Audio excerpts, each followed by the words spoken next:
Good afternoon, everyone. My name is Clarissa Zamora, and I will be presenting to you my applied assignment. In the table of contents on pre-work, slide number 4, you're going to find the topic I chose, why I chose it. On my slides of research, which are 6 and 7, you will find the course material resources that I use, as well as my outside resources.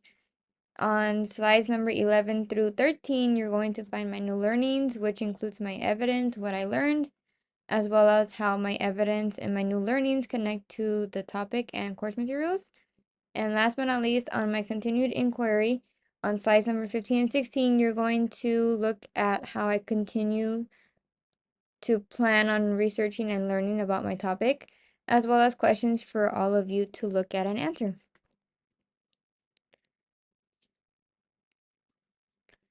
So on my pre-work, my topic is based on special education, instructional assistance, support students with disabilities. The reason I chose this topic is because I currently work as an instructional aide, but for dual language, general education, and I wanted to see the importance of special education instructional assistants and students with disabilities and how they succeed together. As a general instructional assistant, we don't really get to be in these classes and we don't really interact with these students, so I thought it would be a great topic to research because of my work experience at the moment. And then the aspect of inclusion is how to incorporate students with disabilities more in the school activities such as field trips and the end of the year field days or any extracurricular activities. The interview portion of my applied assignment is very important to me because this is actually a colleague of mine. Her name is Miss Sarah Garcia. She's a special education teacher assistant for grades 4th through 5th. The reason I decided to interview her was due to her experience in the classroom with her one-on-one student and overall student experience within the classroom.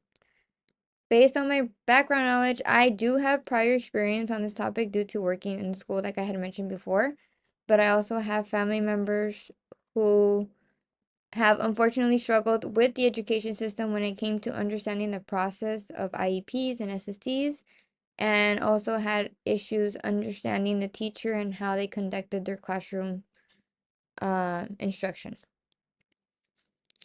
So in this slide, you can see the course materials that I actually used. It was parental caregiver power and disability policy in the U.S. context which it links to an external site from our course, as well as equity gaps for students with disabilities, as well as introduction to the special issue, which focused on family support of persons with disabilities across the life course. These sources were actually a great help for my topic as it helped strengthen my knowledge, as a lot of students are often left with little to no resources because of their family financial status, and parents are at times unaware of how to ask for assistance with their child's teacher.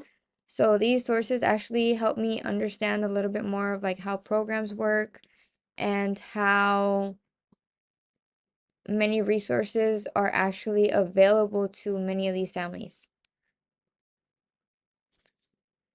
On my own outside research, I actually found working as a special education aide slash assistant, like what it entitles, what kind of certificates you have to actually inquire, and then also 4 ways educators can partner with families who have doubts about special education. This one was actually really interesting to look at because it kind of helped fill in those knowledge gaps that I had about how parents can actually come to teachers because they can't talk to instructional assistants based on like what kind of resources or programs they can use at home for their students to continue that learning experience. Also, positive behavior interventions and supports. That one's a really good one because we actually entail that into our school at the moment. Um, and also the last one was the state of learning disabilities, which is from the National Center for Learning Disabilities. That one has a lot of research that I actually used. And these were actually able to provide me more knowledge about my topic as they talked about the importance not just of teachers, but of instructional assistants within the classroom, as well as how to better support students using positive behavioral interventions and supports.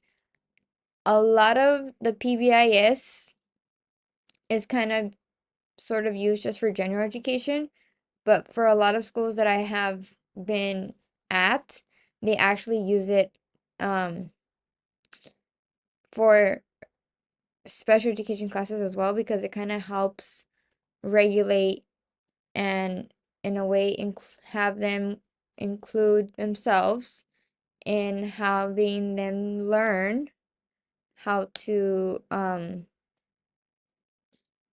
be a better student inside the classroom and outside the classroom and learn about the rules that they have to follow to their best of their abilities. So the next one is my evidence. So here is, you can find the email where I was in communication with Miss Sarah about the interview. And then here above in this link right here, you can actually look at the questions that I provided her and as well as the answers. Some of the questions that I asked her were, how do you establish trust and structure with the student who needs one-on-one support, especially if they have behavioral or emotional needs? Number two, describe a time you helped a student calm down or refocus during a challenging moment. What strategies work best for you? Number three, when your one-on-one student needs attention, how do you support them without disrupting the learning environment for the rest of the class? Also, how do you assist the classroom teacher in reinforcing behavior plans or classroom rules consistently across all students? What is your role in communicating student progress or challenges to parents, and how do you ensure your communication aligns with the teacher or IEP team? This question was very self-explanatory because instructional assistants aren't actually supposed to communicate to parents. That's a teacher responsibility, but sometimes parents find it a little bit easier, don't know why, to communicate with the instructional assistant at time of dismissal. And the other last two questions were, how would you handle a situation where a parent shares a concern or frustration with you directly during drop off or pickup? As stated before, some parents just find it easier to talk to your instructional assistants versus the teacher directly. And last question was, how do you support positive homeschool communications? So this includes daily logs, reinforcement system, or updates about behavior routines. Um, this doesn't have to necessarily go with homeschool communications, but it could go more towards in classroom um, duties. And you can look at all her responses with this link that's right here in the slideshow. So the three new learnings that I actually conducted within my applied assignment is how the Universal Design for Learning supports special education students. I actually learned that UDL creates inclusion by giving special education students multiple ways to access information, participate, and show what they know. It also allows lessons to be flexible so students with different learning needs can engage and succeed alongside their classmates.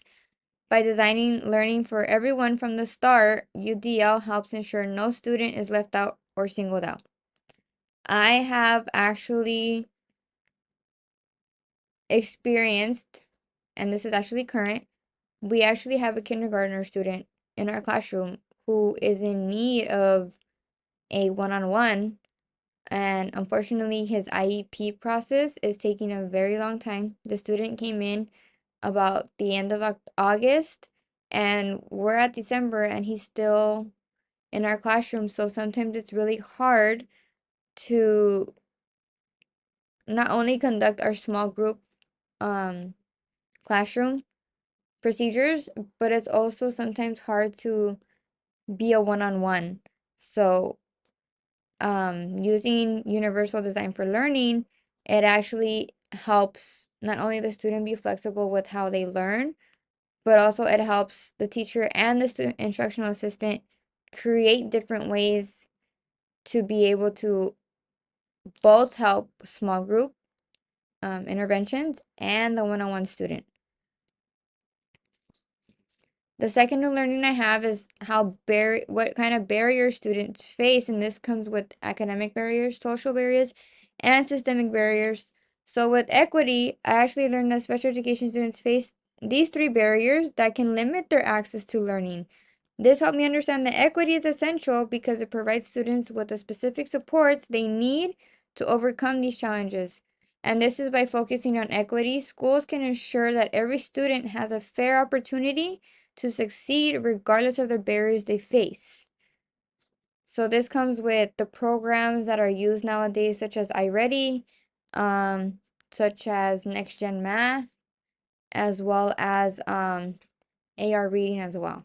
So these three programs are used across a lot of schools here in California, and a lot of the students are unable to really maneuver themselves around these programs because of their learning disability. But with equity, schools can be able to ensure those students of having a fair opportunity to succeed if they use universal design for learning.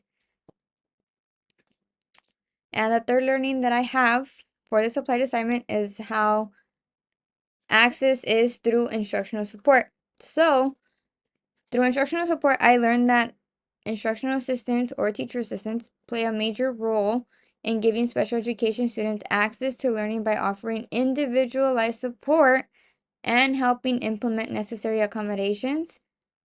I honestly didn't realize how much they contribute to students' ability to communicate and how they stay engaged and participate in classroom activities.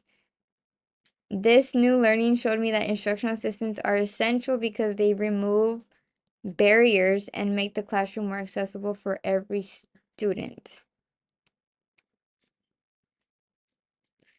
And last but not least, my continued inquiry. Um, so now I want to know, how can us general educators best help students who are in the process of an IEP or SST learn within the classroom? An example is support their learning, improve behavior, and social skills. So unfortunately, with the school that I work with right now, we don't have special education teachers that run through kinder all the way through fifth. We only have one special education teacher, and that's for the grades fourth and fifth. And she has about, I want to say she has three special education assistants, which of course help her with the different levels of special education. And it's kind of hard to be able to regulate when a student acts out in the classroom. So this is what I want to know as of now. But moving along, I will continue learning about my topic through my current position as a dual language instructional assistant by working closely with my colleague Sarah Garcia to continue enhancing my knowledge to be able to improve my teacher assistant skills with students with disabilities. And at the end, I do have some questions for all of you. First one is, how do you think instructional assistants impact students' learning and daily success? How can you apply something from the presentation in your own future classroom or workplace? How can we, as future educators or advocates, help improve the experience of students with special needs? How can schools create a more equitable environment for students who rely heavily on instructional assistants? Thank you all for your time and attention.